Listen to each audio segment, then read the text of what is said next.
In this video, I'm going to talk about all of these things, and also we are going to talk about these things as well. At first, you might freak out a little bit because maybe you see these kinds of symbols and you might say, okay, what are these symbols? They are weird or something. But actually, you will understand all of them and you will see that they are very simple.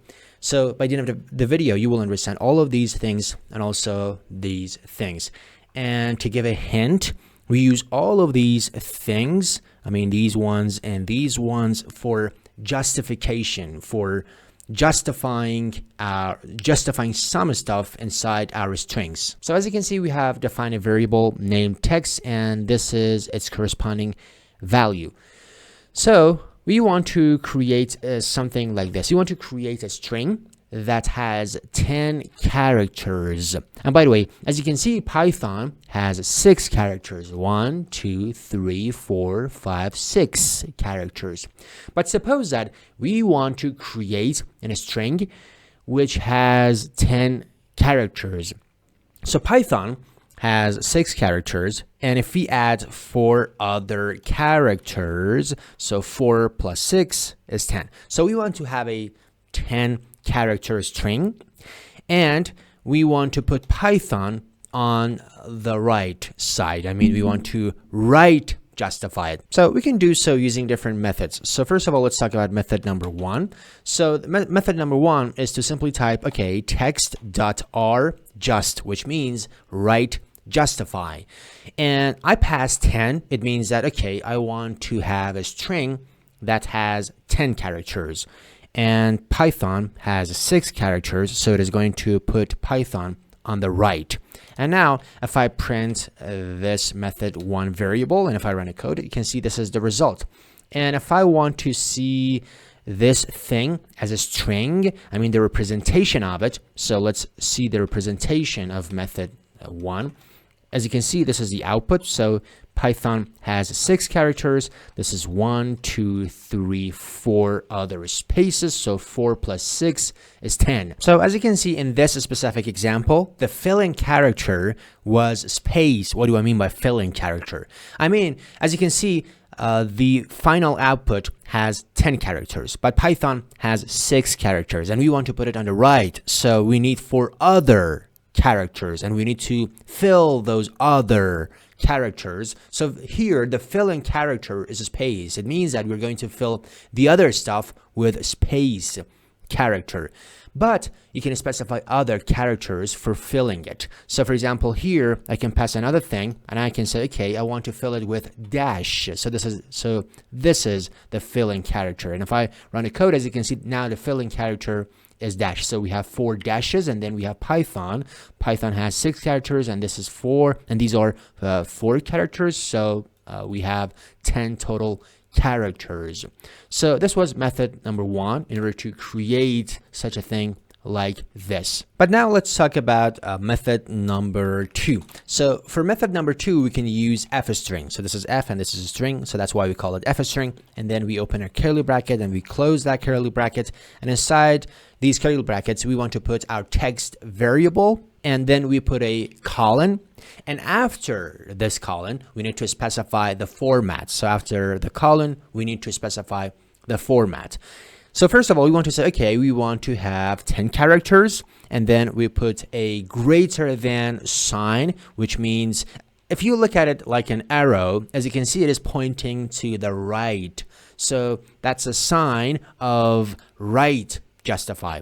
So we want to right justify it, and we want it to have 10 characters. So now if I print the representation of method 2, and if I run a code, as you can see, we have Python. And now, as you can see, the filling character is a space. But if you want other filling characters, for example, if you want to have dash as a filling character, you can put it here. So here, if I put a dash, and now if I run a code, as you can see, now the filling character is dash. Now let's talk about method number 3, which is very similar to method number 2.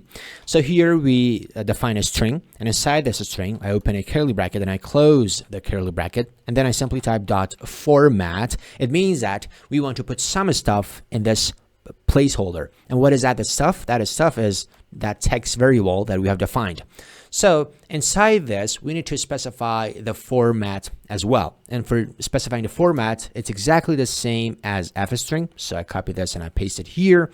So now, and also I want to print the representation of method 3 variable. And now if I run the code, as you can see, we get the same result. So as a matter of fact, method number 3 and method number 2 are exactly the same thing, but we are doing it using two different methods, using two different approaches. One of them is the fstring and the other one is using dot format, but actually they're the same. So this was right justify, but we can have left justify as well. For left justify, it's very easy. We can have ljust. It means left justify. And by the way, I didn't add these, hence PyCharm, the IDE which I'm using, did this. And this is a kind of parameter hint, which is hinting me, which is helping me that, okay, this is the width of the width of that string, and this is going to be the filling character. But remember that I didn't write these kinds of things. So these are some hints